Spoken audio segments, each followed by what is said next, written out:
তিনি ইরানের সর্বোচ্চ ক্ষমতাধর ব্যক্তি, কিন্তু 2 মাসেরও বেশি সময় ধরে তাকে কেউ দেখেনি। তিনি দেশের ভাগ্য নির্ধারণ করছেন, কিন্তু কোনো ইলেকট্রনিক ডিভাইস ব্যবহার করছেন না। তিনি মোস্তফা খামেনি, ইরানের নতুন সুপ্রিম লিডার। মার্কিন গোয়েন্দারা বলছেন হামলায় গুরুতর আহত হয়ে তিনি এখন আড়ালে, কিন্তু সেখান থেকেই তিনি নিয়ন্ত্রণ করছেন আমেরিকার সাথে চলা জটিল আলোচনা এবং যুদ্ধের রণকৌশল।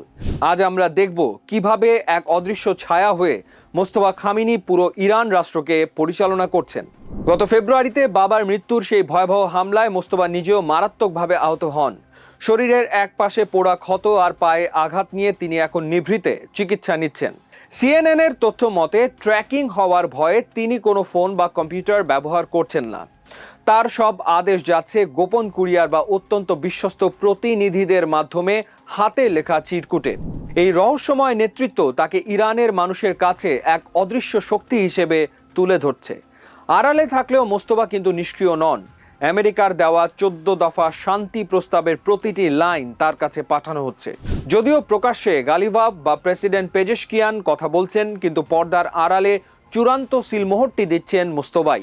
বিশ্লেষকরা একে বলছেন উইজার্ড অফ অজ মডেল, যেখানে পর্দার আড়ালে থাকা জাদুকরই পুরো সাম্রাজ্য চালায়।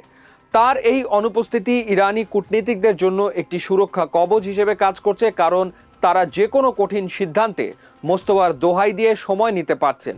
মোস্তফা সরাসরি সামনে না আসায় প্রশ্ন উঠেছে, দেশ কি তবে সেনারাই চালাচ্ছে?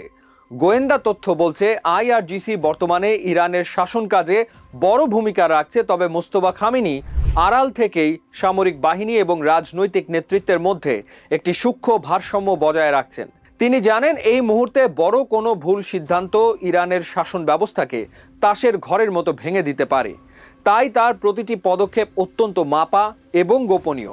ডোনাল্ড ট্রাম্পের অপারেশন ইকোনমিক ফিউরি ইরানকে অর্থনৈতিকভাবে পঙ্গু করে দিচ্ছে। সিআইএ বলছে ইরানের হাতে সময় আছে মাত্র 4 মাস। মোস্তফা কি এই সময়ের মধ্যে কোনো চুক্তিতে পৌঁছাবেন?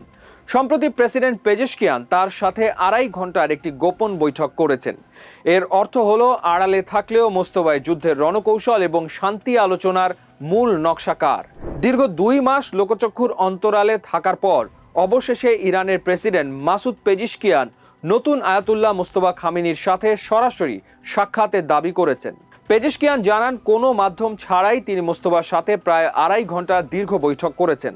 মজার বিষয় হলো প্রেসিডেন্ট তার শারীরিক অবস্থা নিয়ে বিস্তারিত কিছু না বললেও মোস্তফার নম্র ও আন্তরিক আচরণের ব্যাপক প্রশংসা করেছেন, যা একটি শান্ত ও আস্থার পরিবেশ তৈরি করেছে বলে তিনি দাবি করেন। তবে এই বৈঠক ঠিক কোথায় এবং কখন হয়েছে তা নিয়ে তিনি রহস্য বজায় রেখেছেন। প্রেসিডেন্ট মাসুদ পেজেশকিয়ান যখন মোস্তফার সাথে 2.5 ঘন্টার বৈঠকের গল্প শুনিয়ে দেশে শান্তি ও আস্থার কথা বলছেন, ঠিক সেই সময় ইরানের ভেতরে এক অস্থির পরিস্থিতি লক্ষ্য করা যাচ্ছে। একদিকে প্রেসিডেন্ট নাগরিকদের একে অপরকে বিশ্বাসঘাতক বা গুপ্তচর না বলার অনুরোধ জানাচ্ছেন, অন্যদিকে ইরানের বিচার বিভাগ যুদ্ধ শুরু হওয়ার পর থেকেই মৃত্যুদণ্ড ও কঠোর সাজা দেওয়ার হার বহুগুণ বাড়িয়ে দিয়েছে। বিশ্লেষকরা মনে করছেন মোস্তফা খামেনি হয়তো সরাসরি জনসমক্ষে আসছেন না, কিন্তু তার নামে ক্ষমতার ভেতরে একটি শুদ্ধি অভিযান চালানো হচ্ছে। এই বৈপরীত্য ইঙ্গিত দেয় যে আড়ালে থাকা নেতা বা তার চারপাশের ক্ষমতাশালী গোষ্ঠী আলোচনার আগে ঘরের ভেতরের সম্ভাব্য সব বিদ্রোহ বা ভিন্ন মত কঠোর হাতে দমন করে নিতে চাইছে। আড়ালে থাকা এই নেতা কি ইরানের ত্রাণকর্তা হবেন, নাকি ইতিহাসের সবচেয়ে বড় সংকটে দেশটিকে ফেলে দেবেন? মোস্তফা খামেনির এই অদৃশ্য নেতৃত্ব কতদিন চলবে তা কেউ জানে না। তবে যতক্ষণ না তিনি প্রকাশ্যে আসছেন, ততক্ষণ ইরানের ভবিষ্যৎ এবং আমেরিকার সাথে যুদ্ধের ভাগ্য ঝুলে থাকবে এই রহস্যময় চিরকুট আর গোপন দূতের ওপরই। আপনার কি মনে হয়, মোস্তফা কি পারবেন আড়ালে থেকে ইরানকে রক্ষা করতে? আপনার মতামত কমেন্টে জানান। ভিডিওটি ভালো লাগলে শেয়ার করুন এবং সাবস্ক্রাইব করতে ভুলবেন না। ধন্যবাদ।